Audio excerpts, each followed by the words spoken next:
Queridos amigos y amigas, nos vemos de nuevo para compartir la riqueza de este mes de septiembre que enarbola los más grandes ideales por la patria, por estar celebrando estos aniversarios, el 201 de la vida independiente de nuestros países centroamericanos y de nuestra muy querida Honduras. Estamos aquí de nuevo compartiendo estas celebraciones que tradicionalmente también han sido vinculadas a la palabra del Señor, a lo que consideramos un contenido revelado y que la poseemos en la Biblia. Así que le damos la más cordial bienvenida a ustedes que nos acompañan, nos sintonizan y hacen el esfuerzo por crecer en el conocimiento de la palabra del Señor. En esta oportunidad queremos de nuevo, como buenos sembradores, salir para poner la palabra de Dios en nuestros ambientes y que a través de la televisión y de todas las redes de Suyapa Medios podamos llegar a usted, que también quiere ser un buen suelo, una buena tierra, como nos ha dicho el Señor en el Evangelio según San Mateo. Esa famosa parábola del sembrador tiene siempre la actualidad para quienes, conociendo la palabra, queremos también llevarla a los hermanos. Dice un texto de esta propia palabra del Señor en la carta a los Efesios, en el capítulo 4, versículo 5, nos dice: hay un solo Señor, una sola fe, un solo bautismo, un solo Dios y Padre de todos, que está sobre todos, actúa por todos y está en todos. Con este bonito texto, su programa Escucha Israel abre este nuevo espacio para que Dios, que nos habla en esta tarde, pueda ser, a la luz de este mensaje, luz para nuestros pasos. Y para eso hemos invitado desde Puerto Rico al querido hermano Fray Roberto Martínez, a quien damos la más cordial bienvenida. Fray Roberto es capuchino, fraile menor capuchino, con un amplio caminar en este mundo bíblico. Fray Roberto, bienvenido al programa Honduras Toda. Le recibe y le agradece este tiempo para nosotros. Padre Tony, gracias por la invitación. Para mí es un honor y una alegría poder compartir con usted y con la teleaudiencia este rato, especialmente en este mes de la Biblia, que hacemos un esfuerzo extra para, como usted dice, propagar la palabra, sembrar la semilla. Así que gracias por la invitación ya anticipadamente y a los teleaudiencia por hacernos llegar a su casa. Claro. Fray Roberto Martínez, puertorriqueño, como ya decía, pertenece a la orden de los frailes menores capuchinos y por eso saludamos a nuestros frailes capuchinos que se encuentran en Ocotepeque. Queremos saludar a toda esta audiencia que en este espacio tiene la preferencia por nosotros en este su programa bíblico. Fray Roberto tiene un bachillerato en comunicaciones de Texas University en San Marcos de 1985 y una licenciatura y un doctorado en teología bíblica con especialización en el Nuevo Testamento por la Catholic University of America en Washington, D.C. en el 2010. Y Fray Roberto actualmente pertenece en su congregación, formador también de novicios ahí en la región y en la diócesis de Ponce, en la querida y hermosa República de Puerto Rico. Así pues, es maestro, tiene varios libros, varias ediciones y profesor de Sagrada Escritura en esta orientación especializada del Nuevo Testamento.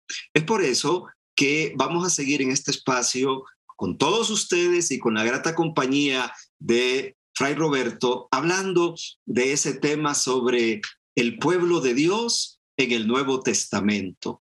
Y ahí, qué importante es que podamos redescubrir lo que a la luz de Efesios 4:5 que hemos leído, dice que si Dios es uno solo, que sola es la fe, que hay un solo bautismo, que hay un solo Dios y Padre de todos, quiere decir que Dios ha querido revelarse para formar una familia.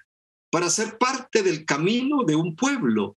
Y por eso que el concepto de pueblo de Dios no puede ser una invención de los últimos tiempos, de la reflexión teológica o bíblica del Nuevo Testamento. Un pueblo no nace espontáneamente. Un pueblo tiene que tener la voluntad de un proyecto, de un deseo divino, de una voluntad expresa de Dios para formarlo. Es por eso que dejamos desde ya estos micrófonos y la imagen de Fray Roberto para que entremos en materia junto a ustedes que seguramente ya tienen la Sagrada Biblia a su lado y van subrayando y escribiendo aquellas ideas que van quedando en su corazón y en su mente. Fray Roberto, pueblo de Dios en el Nuevo Testamento. Hablemos de eso.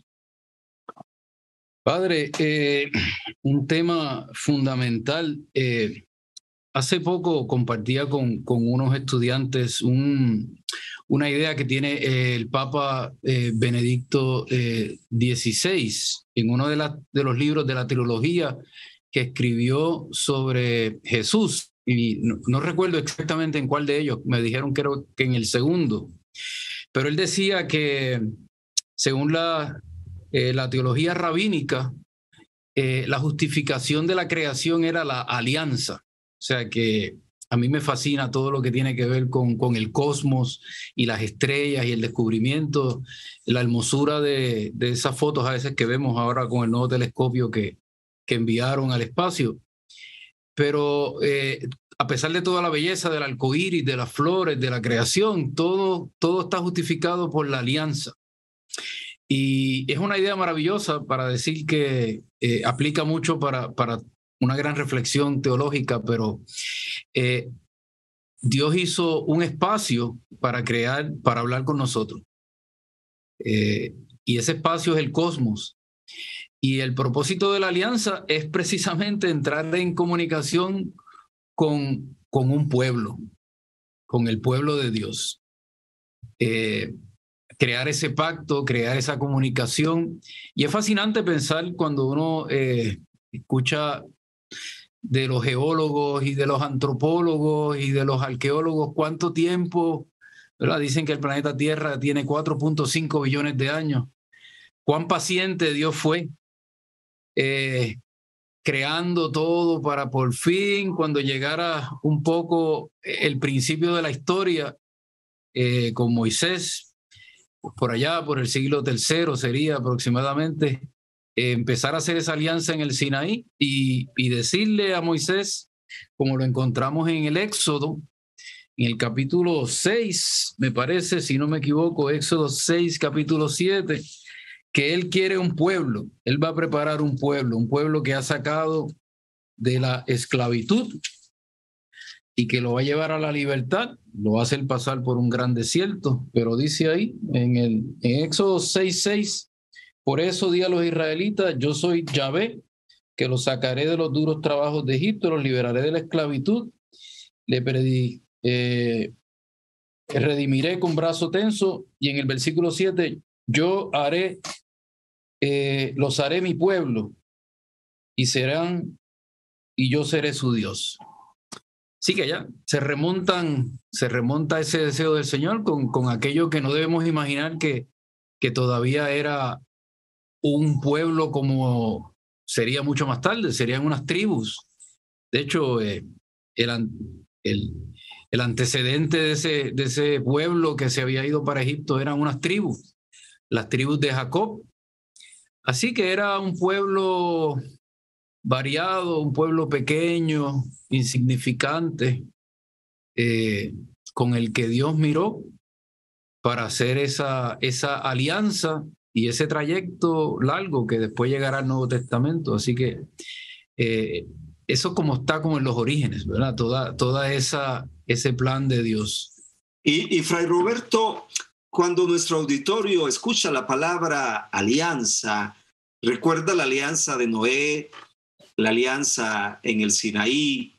Pero ¿qué quiere decir en verdad alianza? ¿Qué compromete? ¿Qué significa a la raíz del término bíblico que Dios haya hecho alianza con esta cantidad de hombres y mujeres en proceso, podemos decir, de la consolidación de un pueblo de Dios. ¿Qué significaría el término alianza para que todos lo entendamos perfectamente? Sí, pues Padre Tony, ¿verdad? Esa palabra siempre suena muy bíblica. Y a veces un poco lejana, pero quizás debemos pensar en términos de un contrato. Un contrato, todo es más fácil. Todos hacemos contratos para comprar un terreno, para comprar una propiedad, para hacer un préstamo en el banco. Así que la palabra, de hecho, el precedente de esa palabra en el Antiguo Testamento es un tipo de contrato, precisamente un contrato bilateral. Hay dos partes. Una parte se compromete por medio del contrato, se vinculan. Una parte va a hacer una cosa, la otra parte va a hacer otra cosa.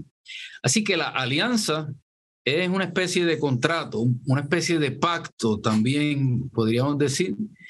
Pero este contrato es un poco distinto porque aquí el que siempre cumple los términos del contrato es uno, a través de la historia, que es Dios. Dios siempre va a cumplir con los términos de su contrato. Veremos más adelante en el pueblo, la historia del pueblo, que otra parte, el pueblo santo de Dios, que se compromete a hacer ese contrato, y ese contrato se va a realizar en el Sinaí. Ahí es donde se va a ejecutar esa alianza, el pueblo, y los términos del contrato van a ser las tablas de la ley. Todo contrato tiene unos términos, se firman unas cláusulas a qué se compromete cada uno, y uno dice, bueno, y si no cumplo con esto, que me pase esto, que me pase lo otro. Así que en ese contrato, en esos capítulos que encontramos en el Éxodo 19 y luego la ratificación de la alianza en el Éxodo 24, vamos a encontrar que Dios le ha dado a Moisés los 10 mandamientos. Ahí están las tablas de la ley, ahí están los términos de la alianza, y el pueblo firma la alianza con la sangre, ¿verdad? Moisés rocea al pueblo con eso, y esa es la firma del contrato, donde el pueblo se compromete a una serie de cosas. Básicamente a tener a Yahvé, el Señor, como su pueblo, como su Dios, y ellos van a ser el pueblo de su propiedad, van a ser, dice la Biblia, su segulá, que es la propiedad exclusiva de Dios. Qué bueno, estamos escuchando precisamente a Fray Roberto Martínez, que nos está hablando precisamente cómo para llegar a la nueva alianza Dios ha querido fundar un pueblo y caminar con ese pueblo. Y hablando de alianza, le preguntábamos cómo entenderlo. Y él nos decía claramente, bueno, es un contrato donde la parte pequeña es la criatura y el gran cumplidor de la alianza, de ese pacto, seguirá siendo Dios. Y eso es muy importante, queridos televidentes y todos los que nos están escuchando por la plataforma de Suyapa Medios, porque la Sagrada Escritura va a nacer de este convenio, de esta alianza, de este pacto de Dios con su pueblo. Y, Fray Roberto, ¿y de esa alianza viene la fundación del pueblo? Podemos decir que es la alianza que hace el pacto inicial de la vocación de una porción de esta humanidad para llamarse pueblo de Dios, para llegar a ser y tener ese gran privilegio de sentirse y de ser pueblo elegido de Dios. Seguro, allá se remonta la historia, ¿verdad?, de ese pueblo y de ese concepto que el propio pueblo lo va a entender solo parcialmente, diríamos nosotros, y que solamente la historia va revelando las proporciones y las dimensiones reales de ese pueblo, ¿verdad? Cuando lleguemos al Nuevo Testamento, anticipamos la conclusión, pues no será solamente aquellas tribus chiquitas, pequeñas del pueblo de Israel con el que Dios quería establecer esa alianza. Veremos que será ya, a la luz de la revelación completa de Jesucristo, toda la humanidad, a la humanidad que se le predica la buena nueva del reino. Así que tiene unos orígenes muy pequeños, tiene unos orígenes muy humildes, pero solo a lo largo de la historia se va a ir revelando las dimensiones de ese pacto, de esa alianza que Dios quiere hacer con ellos, y que va a establecer una relación. Y esa relación, pues veremos también a lo largo de la historia del pueblo de Israel, que va a ser una relación que a veces se va a simbolizar o se va a ejemplificar con una relación casi matrimonial.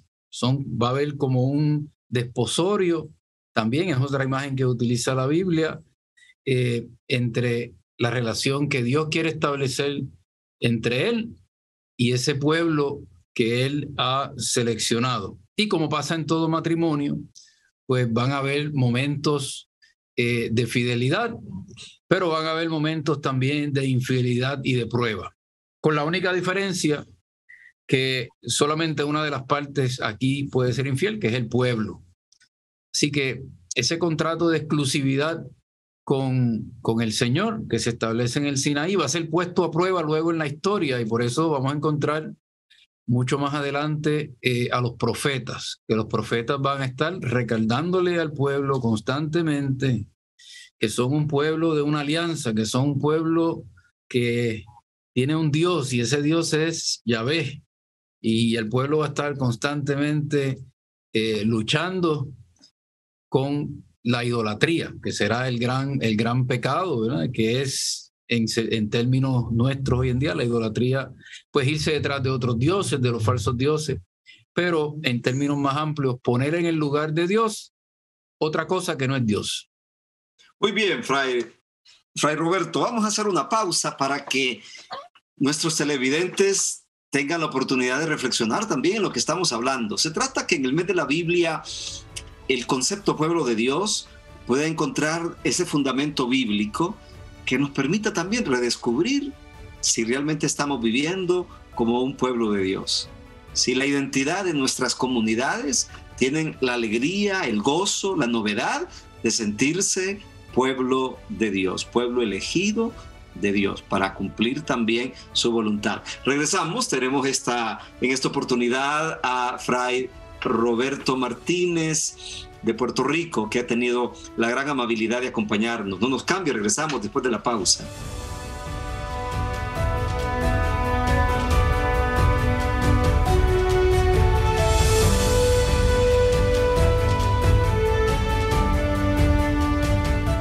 Queridos amigos y amigas, nos vemos de nuevo aquí compartiendo con ustedes la alegría de este mes de la patria, de esta reflexión también que se hace en la primera semana de septiembre sobre la vida de los migrantes.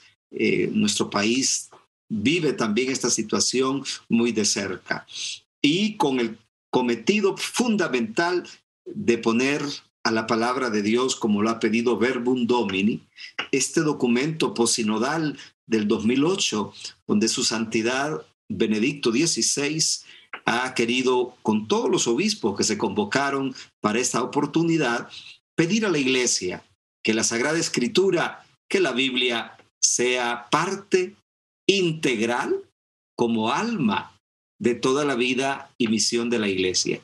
Y por eso no redundamos en temas, sencillamente estamos hablando de sinodalidad, acompañando el propósito de su santidad Francisco, y queremos ayudar a todas las comunidades que están sumergidas en este ambiente sinodal para redescubrir lo que el Papa ha pedido a la Comisión Internacional Teológica también, hablar del pueblo de Dios. Y para eso tenemos la dicha de tener y la alegría de compartir con Fray Roberto Martínez.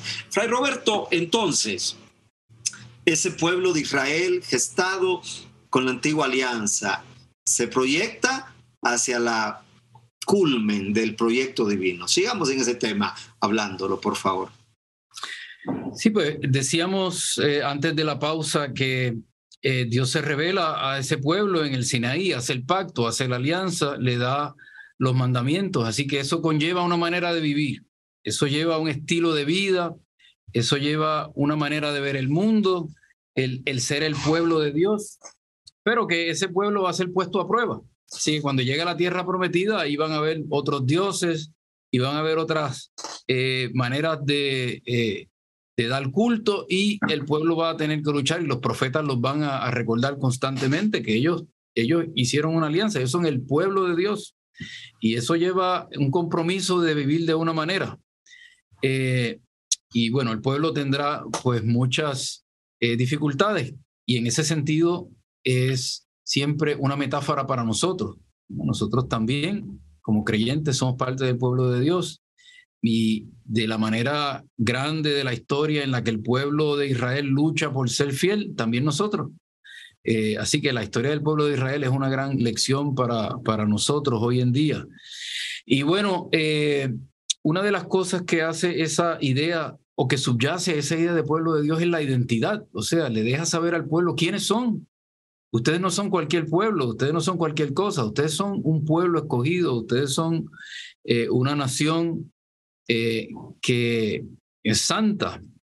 Así que ayuda al pueblo eso a saber quién es y el pueblo luchará con eso. Pero toda la historia después nos va a reflejar el pueblo cuando se establecen las monarquías y terminan las tres grandes monarquías de Saúl, David y Salomón, y después el pueblo se divide y después de casi aproximadamente como 400, 500 años van al destierro y todo a causa de la infidelidad a esa alianza, de no haber sabido ser un pueblo. Pero el pueblo, como el hijo pródigo del domingo pasado, recapacita, regresa a la tierra prometida nuevamente y comienza otra vez, construye el templo que había sido destruido y hace un esfuerzo, continúa haciendo un esfuerzo por nuevo, renovado, por ser fiel a ese Dios que lo ha elegido. Hasta que entonces llega la plenitud de la revelación, que es Jesucristo. Y Jesucristo, igual que los profetas, les va a recriminar, les va a recordar, sobre todo en su tiempo, al liderazgo religioso, que se han desviado. Y quiere Jesús ahora que esa alianza que Dios ha establecido y ese privilegio de ser un pueblo, pues se actualice. Y Jesús va a establecer una nueva alianza, la nueva alianza de la Eucaristía. Por eso nosotros también vale la pena recordar que en base a esas alianzas es que llamamos a la Biblia el Antiguo Testamento, ¿verdad? La antigua alianza y la nueva alianza. Jesucristo establece una nueva alianza que ya había sido anticipada por el profeta Jeremías en el capítulo 31. Jeremías decía, ¿verdad?, que ya haré una nueva alianza con ustedes. Y fundada en esos 12 apóstoles que representan a los 12 patriarcas de Israel, pues Jesús establece su iglesia, como encontramos en el Evangelio de Mateo, es donde Jesús le dice a Pedro, ¿verdad?, sobre ti estableceré mi iglesia, que es una asamblea. Así que desde ese momento y desde el momento de la resurrección de nuestro Señor, Jesús crea un pueblo que está fundamentado, que hay continuidad con el pueblo anterior, pero también hay descontinuidad.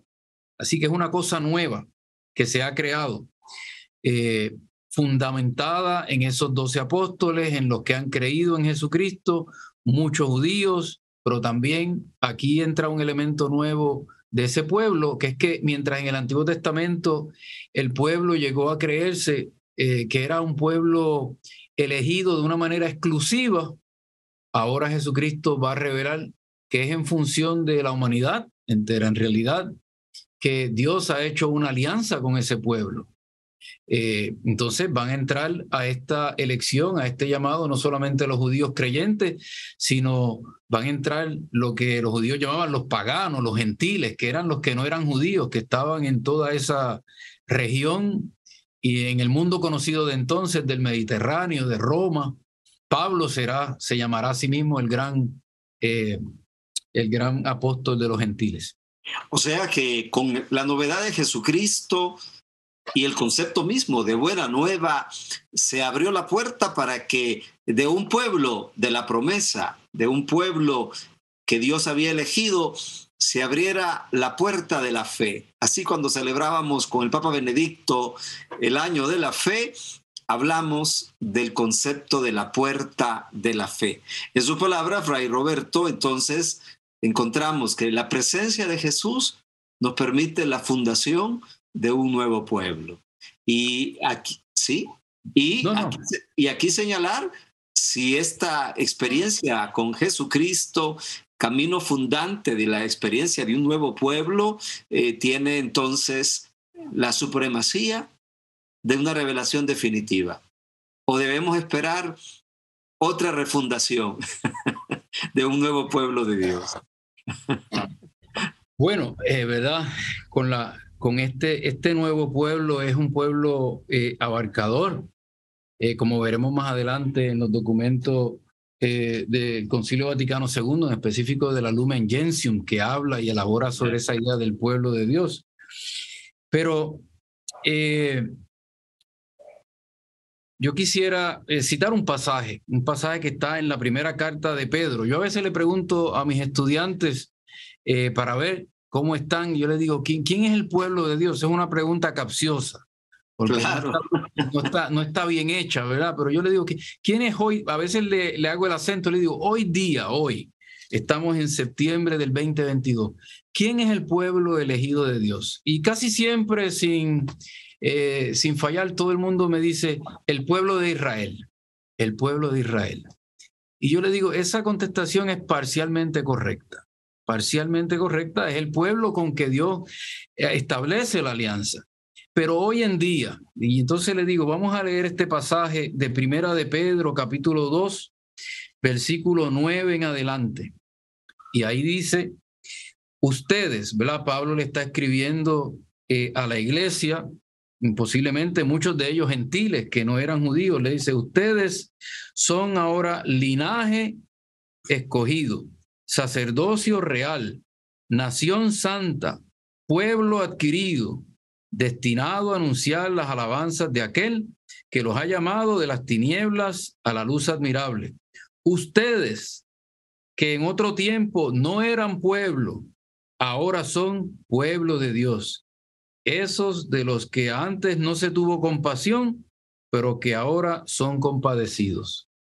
Así que es un pasaje importante porque explica de una manera un poco clara cómo se amplía esta visión de pueblo de Dios. Ya no solamente es aquellas pequeñas tribus, aquel pueblo que se fue forjando en la tierra prometida, sino que en función de la humanidad, Dios ha escogido por su misericordia aquel pueblo pequeño para no solamente enaltecerlos a ellos de una manera exclusiva, sino para poder llegar a toda la humanidad.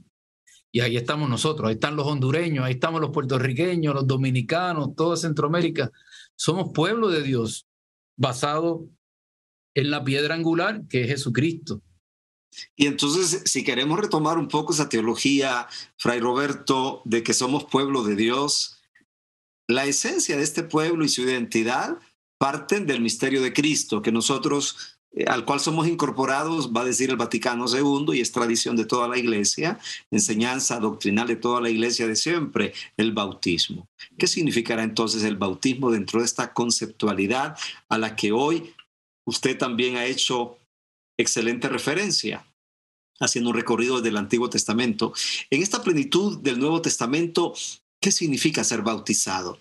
Porque todos los que nos están sintonizando seguramente han recibido el bautismo. Pero ¿qué esencia nos da de pertenencia? ¿Qué sentido de pertenencia? ¿Qué compromiso nos da el ser realmente bautizados? Padre, excelente pregunta y gracias por traerlo, porque es medular este sacramento del bautismo. Precisamente, como estoy seguro que usted lo habrá tenido muchísimas veces, tuve un bautismo este fin de semana, pues una bebé recién nacida de 8 meses, y le explicaba a los padres, ¿verdad? Cuando somos bautizados, todos somos hechos sacerdotes, profetas y reyes. Tenemos una gran dignidad, ¿verdad? Los que eran ungidos en la antigüedad, los profetas. Somos profetas porque estamos llamados a anunciar el evangelio como los profetas. Somos reyes porque somos parte del miembro del reino de Dios, cuya iniciación es la iglesia, por eso somos reyes. Y sacerdotes cada vez que ofrecemos sacrificios. Hay sacerdotes ministeriales, como lo es usted, como lo soy yo, pero todo el pueblo santo de Dios ofrece sacrificio. Yo a veces le digo, cuando usted se levanta a las 5 de la mañana para ir a trabajar y tiene ganas de dormir 5 minutos más, ofrézcaselo al Señor. Ahí está el sacrificio, ¿verdad? Cuando perdona. Así que ejercemos, y esa dignidad nos la ha dado el bautismo. Por eso es que la iglesia defiende todo lo que sea relacionado a la vida, desde la concepción hasta una persona que está casi en un estado vegetativo o un anciano, valen infinitamente. ¿Por qué? Pues porque la dignidad del ser humano ha sido enaltecida, sobre todo ahora más para los cristianos que son parte de ese pueblo de Dios. Así que nos da identidad. Esa palabra identidad, no somos cualquier cosa. Somos bajo este concepto de pueblo de Dios, somos una raza que el Señor ha escogido. Somos una asamblea santa, como dice esa primera carta de Pedro. Somos linaje escogido. O sea, todo esto nos habla de la dignidad. Y en un momento de la historia donde hay tanta confusión, donde la gente a veces no sabe para qué está aquí en la tierra, cuál es el destino, hacia dónde va, desasosiego, pues este concepto de pueblo de Dios nos da una identidad. Somos una cosa querida por Dios desde toda la eternidad. Eso justifica toda la creación. Para eso hemos sido creados, para ser hijos e hijas de Dios y miembros de ese pueblo santo. Y entonces, interesante llegar hasta este momento, que sería como la cumbre del pensamiento sobre pueblo de Dios en la antigua y la nueva alianza, el ser hijos de Dios. Me llamaba poderosamente la atención el domingo recién pasado, cuando el evangelio de las 3 parábolas de Jesús de Lucas 15 tenía también como preámbulo la primera lectura del Éxodo, el pueblo rebelde. Luego la lectura de la epístola de Pablo, yo soy el primer pecador a quien Cristo ha salvado. Y hacía yo referencia como la mujer, el pastor que busca la oveja, era Dios con su pueblo que se extraviaba, como usted señalaba anteriormente. La mujer que de manera individual tiene que buscar su moneda, también podría ser Dios que buscaba una moneda valiosa, Pablo de Tarso. Pero en la nueva alianza, y lo pasaba yo ahí, disculpe, Fray Roberto, si me extralimité en la reflexión, pero el hijo pródigo es el Nuevo Testamento, ya en la plenitud, porque ya no me busca como oveja el Señor, me busca como hijo, me busca como padre. Es el padre que me está buscando, porque ya su hijo dio la vida por mí y tiene esas entrañas de padre renovadoras que nos hacen experimentar que Dios me espera, me ama y que me ha perdonado. Pues si en Cristo el Padre no puede sino seguirnos perdonando. Y aquí estamos en el centro del Evangelio, de esta reflexión sobre el pueblo de Dios. ¿Qué nos dice usted, Fray Roberto, al respecto entonces?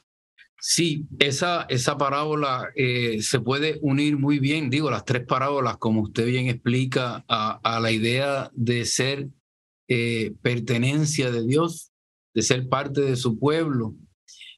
Había el padre José Luis Martín Descalzo, que en paz descanse, decía que sobre esa parábola era más fácil llorar que predicar. Es cierto. Es una parábola tan hermosa cuando uno puede ver a ese padre, ¿verdad? Yo no tengo hijos, ni usted tiene hijos, pero somos hijos. Y entonces es como el culmen, sí, es como la cúspide de lo que Jesús quizás no encontró ninguna otra mejor metáfora de cómo explicar cuánto es que Dios nos ama, como un padre bueno ama a su hijo, que no importa dónde haya estado, en qué condiciones llega. Decía que venía sin sandalias, que venía posiblemente mal vestido, pero siempre lo reconoció de lejos y salió corriendo y lo empezó a besar, y dice que no le interesaba mucho al padre las excusas o la explicación que le estaba dando. Era la fiesta, era la alegría. Y ahí sí, ahí se dibuja, ahí se ve bien la actitud o el fundamento de ese concepto de pueblo de Dios, porque relacionado a esa idea de pueblo de Dios es que somos el pueblo de su heredad, somos el pueblo de su propiedad. Quizás suena mal, algunas personas podrán pensar en propiedad como de una cosa, pero les ruego que lo vean desde una propiedad valiosa que tiene más que un valor económico. Así es. Un valor sentimental. Y entonces algo que Dios aprecia, algo que si se le pierde, como se le pierde la moneda o como se le pierde la oveja, se le pierde el hijo, pues es algo muy valioso. Entonces esa es la actitud de ese padre que entra, que nos hace pueblo. O sea, Así nos es. como pueblo y está siempre buscando. Muy bien, vamos a hacer una pausa de nuevo y agradecemos la audiencia de todos ustedes que nos permiten poner a la palabra de Dios en el ambiente donde estamos viviendo, trabajando, estudiando, pero sobre todo el corazón de la familia. No nos cambie, regresamos de inmediato.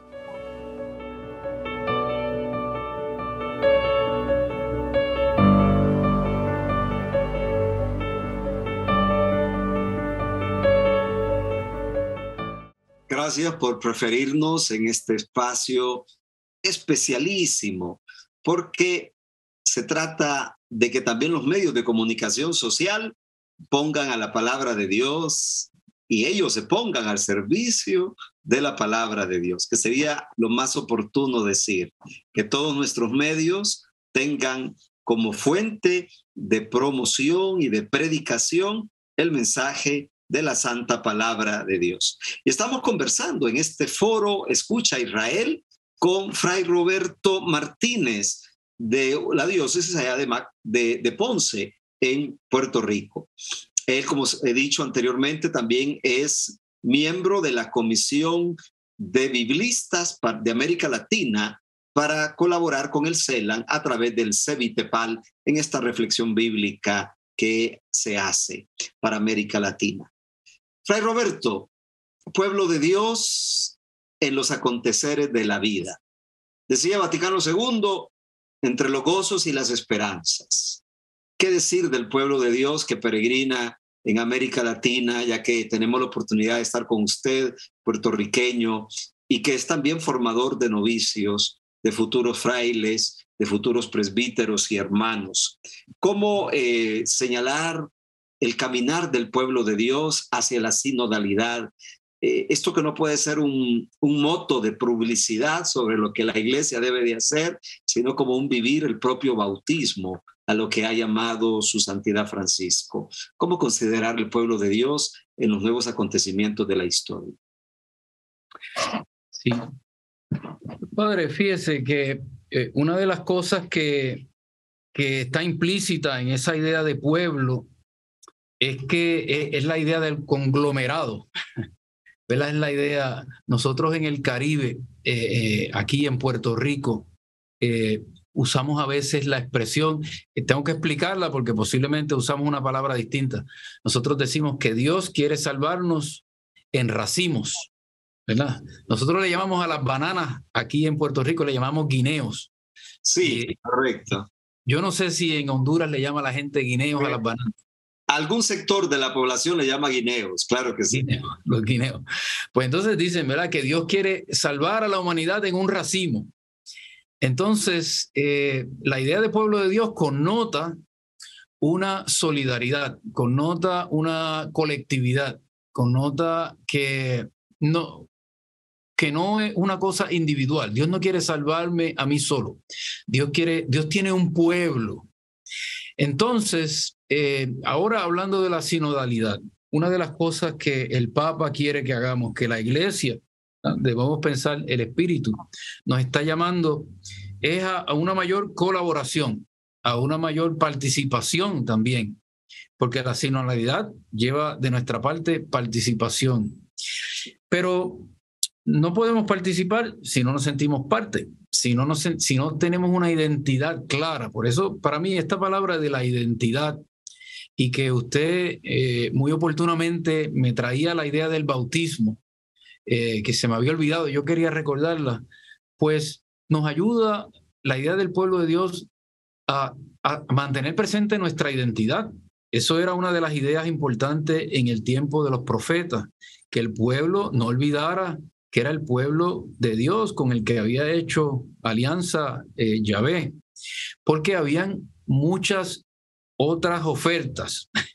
Y yo creo que eso todavía para nosotros ocurre. Hay muchas ofertas en este mundo que claman por nuestra atención, que tratan, algunos lo hacen de manera inocente, otros estoy convencido de que no tan inocente, de sembrar un poco el desasosiego y la división. Pero es bueno cuando uno tiene clara la identidad, ¿verdad? Saber para qué yo estoy en este mundo, para qué yo vivo, por qué yo me levanto por las mañanas, un poquito como la idea esa que tenía el superior general de los jesuitas, ahora se me olvidó, Pedro Arrupe, tiene un pensamiento que se llama enamórate, ¿verdad? Entonces dice, enamórate, que es importante enamorarse, y yo creo que la idea también, ¿verdad? Enamorarse de la propia identidad, enamorarse de Jesucristo, de lo que uno es.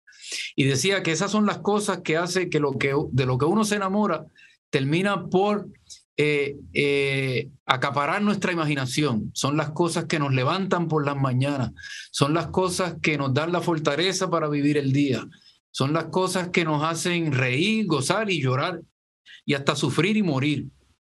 Entonces, la identidad de pueblo de Dios creo que tiene mucho que aportar para este tiempo, porque enfatiza nuestra identidad. Somos un pueblo y por lo tanto debo saber quién soy, para qué vivo, para qué hago con mi vida, pero también estar pendiente a la otra parte del pueblo, porque no soy yo solo. Toda la solidaridad, ¿verdad? La solidaridad, o lo otro. Anticipando un poco el evangelio del próximo domingo, creo que eso es parte de la idea. El problema no es el dinero, el problema es cuando el dinero se vuelve para mí un objeto que hace que me olvide yo de mi hermano. Esa pregunta siempre estará latente al principio de la Biblia, la pregunta que le hace el Señor a Caín: ¿dónde está tu hermano? ¿Dónde está tu hermano? Entonces creo que ese concepto de pueblo de Dios tiene mucho que aportar en esa línea de la sidonalidad, de la actualidad del pueblo de Dios, de la actualidad que vivimos en Centroamérica y en Latinoamérica. Fray Roberto, ¿por qué estudiar la Sagrada Escritura? Bueno, yo también opté por estudiar Sagrada Escritura, pero en el caso suyo, nuestro auditorio estará interesado en saber la opción que tuvo Fray Roberto Martínez para terminar incluso el doctorado en la teología bíblica. ¿Por qué? Bueno, yo creo que mi mayor influencia fue un sacerdote dominico que vino de Holanda, era holandés. Los dominicos vinieron a Puerto Rico, eran en su mayoría holandeses. Y él amaba mucho la palabra y él lo transmitía a los estudiantes. Son de esos pocos profesores y personas con las que uno se encuentra en la vida que aman lo que hacen y que estaba convencido de lo que creía. Entonces, uno como un joven, yo estaba bastante joven, todavía 25, 26 años, fue un privilegio tomar clases con él. Eran unas clases inspiradoras. Yo no pestañeaba en su clase porque nos cautivaba. O sea, él amaba la palabra. Y entonces, bueno, cuando terminé luego, siempre me quedé con el deseo de estudiar la palabra de Dios, pero había que trabajar y luego, por razones que, como ocurre muchas veces en la vida, que uno no las planea, pues estuve en Estados Unidos y pedí, y era como un tiempo un poco de sabático, pedí una oportunidad para tomar una clase. La clase me fue bien y después dije, bueno, déjeme tomar más clases, y me dieron permiso, quizás pensando que no iba a terminar, pero ahí me enamoré también de la palabra de Dios. ¿Y cuál es la frase bíblica, los versículos o el texto bíblico que Fray Roberto Martínez gusta rumiar, que moldea su corazón, su mente. ¿Qué texto bíblico le gusta actualmente entre todos los que maneja continuamente? Padre, son tantos y tantos. La Biblia es tan rica, como usted sabe, es viva y eficaz, como dice Hebreos, ¿verdad? Pero a mí me gusta mucho, a mí me gusta el Salmo 139. Señor, tú me sondeas y me conoces cuando me siento y cuando me levanto. Quizás ese es uno de mis salmos preferidos. Y también siempre estoy citando el capítulo 6 de Mateo, donde el Señor nos dice, no te preocupes, ¿verdad? ¿De qué te vas a vestir? ¿Con qué vas a comer? Mira las aves del cielo, que no cosechan, que no siembran, y su Padre las alimenta. Mira los lirios del campo, que no hilan, que no tejen. Y te aseguro que ni Salomón en toda su riqueza se vistió como una de esas. Esos pasajes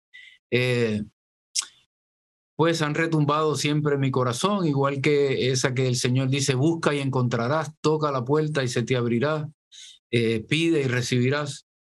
Qué bueno. Pero son muchos. Son muchos, sin duda. Pero qué bueno, Padre Fray Roberto, porque todos los cristianos deberíamos de tener nuestros textos que nos ayudan a rumiar, a reflexionar, lo que llamamos en la lección divina, esa contemplación de algo que nos va quedando en la mente y en el corazón y que lo podemos seguir llevando continuamente como un confite, un dulce que tenemos en nuestro paladar. Ahora bien, el Verbum Domini, este documento que he citado anteriormente del Sínodo sobre la palabra de Dios, habla de los santos y pone a los santos dentro de este modelo de hombres y mujeres que se dejaron moldar por la palabra de Dios. Y aprovecho para que usted, como capuchino y yo también conocedor de la vida de San Francisco, a quien quiero muchísimo y es compañero de mi vida, nos diga lo bíblico que hubo en Francisco de Asís, cómo la conversión de Francisco parte de un texto y cómo él se hizo también un evangelio viviente. ¿Podemos decir algo sobre San Francisco? Sí, yo creo que San Francisco sobre todo era un atento escucha de la palabra. Me recuerda ese pasaje, también está en Lucas, pero a veces me recuerdo más del de Mateo, que donde el Señor dice, no todo el que diga Señor, Señor, entrará en el reino de los cielos, sino el que escucha la palabra de Dios, y luego hace la comparación del hombre que construye la casa sobre la roca y el que la arena. Y San Francisco era un atento escuchador de la palabra en su vocación inicial.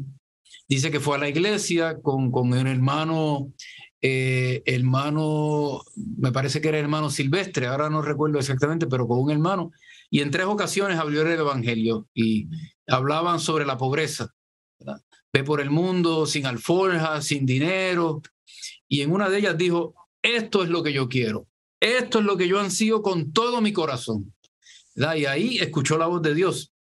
Y por eso es que leer la Biblia es tan importante, porque no me escucha a mí, no escucha al padre Tony, no escucha al padre Roberto, no escucha ni siquiera al Papa Francisco, escucha a Dios mismo, que nosotros creemos que ha inspirado esta palabra. Y por eso esa palabra llega al corazón como ninguna otra palabra o como ningún otro libro. Muchas gracias, Fray Roberto Martínez. Gracias por acompañarnos. Hemos llegado al final de este rico programa que seguramente va a ser del agrado de todos aquellos que nos han sintonizado a través de la plataforma de Suyapa Medios. Un saludo final para este pueblo hondureño que celebra el mes de la Biblia y que ha gustado de sus mensajes. Pues yo he estado muy cerca, he estado en Guatemala y he estado en Salvador. Pero, sí. Y este año creía que por fin iba a ir a Honduras, pero no pude ir. Pero voy a ir, yo creo que el año que viene, a Ocotepeque. Así que estoy ansioso por estar por allá. He ido y he conocido a la gente y nada, desearles que sea un mes de mucha bendición, que Dios los cuide mucho y que pronto pueda estar por allá para compartir con ustedes y conocer a esa buena gente de Honduras. Fray Roberto, muchas gracias, paz y bien. Y a ustedes, queridos amigos que nos han sintonizado, gracias. Ha sido un gusto poder estar con ustedes en estas semanas del mes de la patria y de ponerle a este país el fermento como la levadura en la masa de la santa palabra de Dios. Conceptos que nos invitan no solo a escucharla, sino sobre todo ponerla en práctica. Gracias a todos, que Dios les bendiga y les esperamos en nuestro próximo programa, sabiendo que esta pequeña semilla que se va colocando en nuestros ambientes, el Señor la hará fructificar con su gracia. Como decía, y salvando las palabras que nos ha dicho Fray Roberto Martínez, no es palabra humana, es palabra de Dios que realmente necesitamos escuchar y a la cual debemos también responder. Feliz acontecimiento de celebraciones patrios y que el Señor a todos nos bendiga y les esperamos en el próximo programa. Escucha Israel se despide para invitarles a seguir escuchando como pueblo de Dios la santa palabra que Él nos dirige. A todos, muchas gracias y hasta la próxima.